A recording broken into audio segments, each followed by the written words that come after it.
This is Strange Assembly with another Dungeons & Dragons review for you.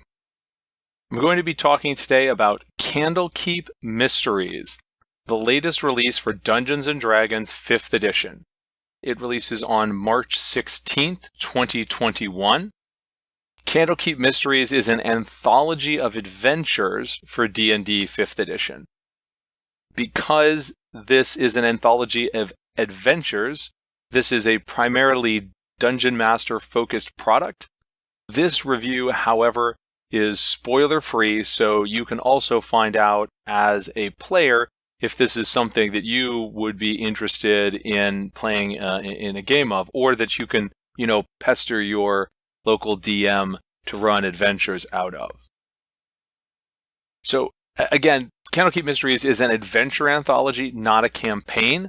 There are 17 adventures, and they cover levels 1 to 16. Each adventure in Candlekeep Mysteries is sparked by the discovery of a book in the Great Candlekeep Library, which is best known, of course, as that zone that you start in the original Baldur's Gate CRPG.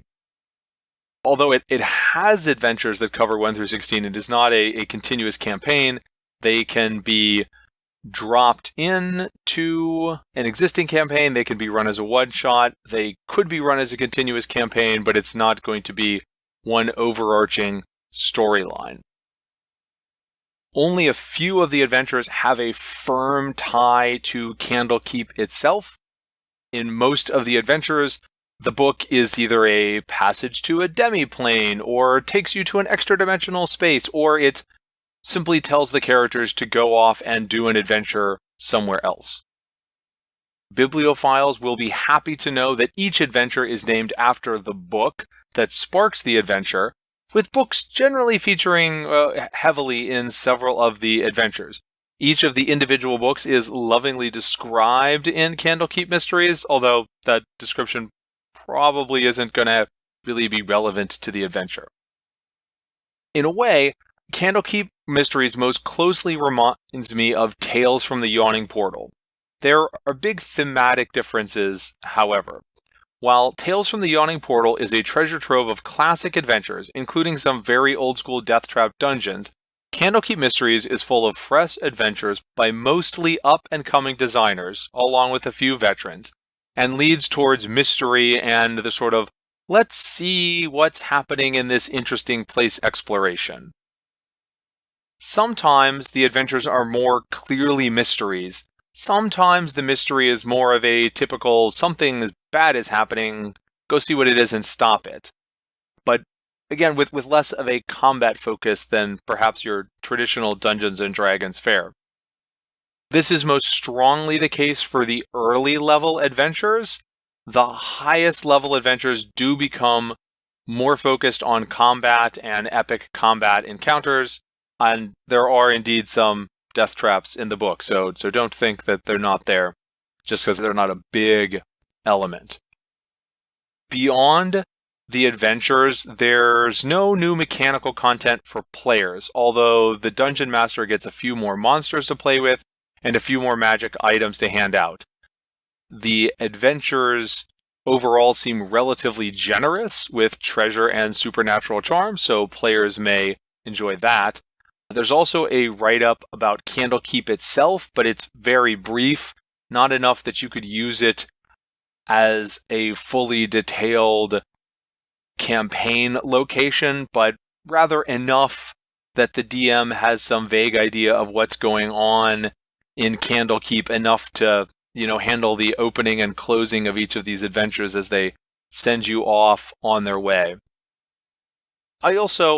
It doesn't even feel noteworthy anymore, right? It's become so commonplace in D&D books, but I still wanted to acknowledge how replete Candlekeep Mysteries is with LGBTQ plus characters. In particular, I know I always used to really perk up whenever a singular they pronoun appeared, but now we've gotten to the point where it feels like I'm almost tripping over them in Candlekeep Mysteries, and I barely even notice that they're there. And it's easy to let that just become part of the background, right? You can't call out every queer-friendly presentation in a book when there are dozens of them now. But I still think it is important enough to acknowledge that D&D has been doing this sort of thing consistently enough that it does just kind of feel like par for the course and not really noteworthy. And I suppose in and of itself, that's something noteworthy. What Candlekeep Mysteries lacks in nostalgia as compared to Tales from the Yawning Portal, it more than makes up for in creativity. There is, broadly speaking, a deviation from traditional plot lines and mechanical emphases. Different adventures have different flavors and different degrees of success at conveying this, but they all share an effort to spark an extra sense of wonder or dread into the game. Note that some of them do have a darker edge, with more elements of psychological and personal horror than is typical for D&D. Some of them have little elements, some of them are more like horror stories, some of them are more like thrillers. As an example, one of the adventures does essentially involve people being forced to keep their children alive so that they can then be tormented by being forced to watch them being eaten, right? So there is a little bit of that in there on your darker tones. For these adventures, a DM who can amp up the creepy ambiance will produce a great experience for the players. Now, there are 17 adventures in here, and because this is spoiler-free, we're not going to try to give any kind of detail on all of them. If you go on strangeassembly.com, you can see a longer review that does go into what's going on in all 17 of these different adventures. But if you're a player and you're making requests of the DM, my single favorite one was The Price of Beauty. This is the 5th level adventure written by Mark Holmes, and I apologize in advance for any authors' names that I butcher here, where a search for a missing acolyte takes the characters to a secluded health spa. That is a pretty distinctive setup for a D&D adventure, and it's pulled off well. And that 5th level adventure, The Price of Beauty, is part of a string of solid mid-level adventures.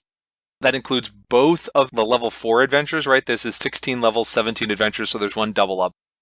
There's 2 level 4 adventures, A Deep and Creeping Darkness, which is a search for a missing mining town by Sarah Madsen, and then Shemshime's Bedtime Rhyme, which is a creepy close quarters horror thriller by Ari Levitch. All right, so you've got this solid string with those 4th levels, the 5th level Price of Beauty, and then the 7th level Sarah of Yellowcrest Manor, which is a literal murder mystery by Derek Rees. At higher levels, where again you're getting more combat focused, but at higher levels, the highlight is The Canopic Being, which is for level 13 characters written by Jennifer Kretschmer. It does have those traditional elements, but it does mix them with mystery. It does mix them with some interaction, and it has some really great locations to experience. And I think that personally, for me, my favorite was The Price of Beauty, and then my second favorite of these adventures was The Canopic Being. Overall, I think that Candlekeep Mysteries is a great offering for D&D 5th edition because it's doing something that has such a different tone from the more typical dungeon crawl. And I like dungeon crawls, right? I've been playing D&D for a while. I like that sort of play too, but it is nice to see the game explore more thematic space. Candlekeep Mysteries will require a bit of a different skill set from the DM to be like a really great experience because there's a lot more mood and a lot less about tactical combat than usual. But groups looking to expand their Dungeons & Dragons horizons will find a lot to like in Candlekeep Mysteries. And because this is a YouTube video, I believe I'm now obligated to ask you to please like or subscribe if you enjoyed this and would like to hear more. Thank you. Until then, I'm Chris Stevenson, and this is Strange Assembly. Never stop gaming.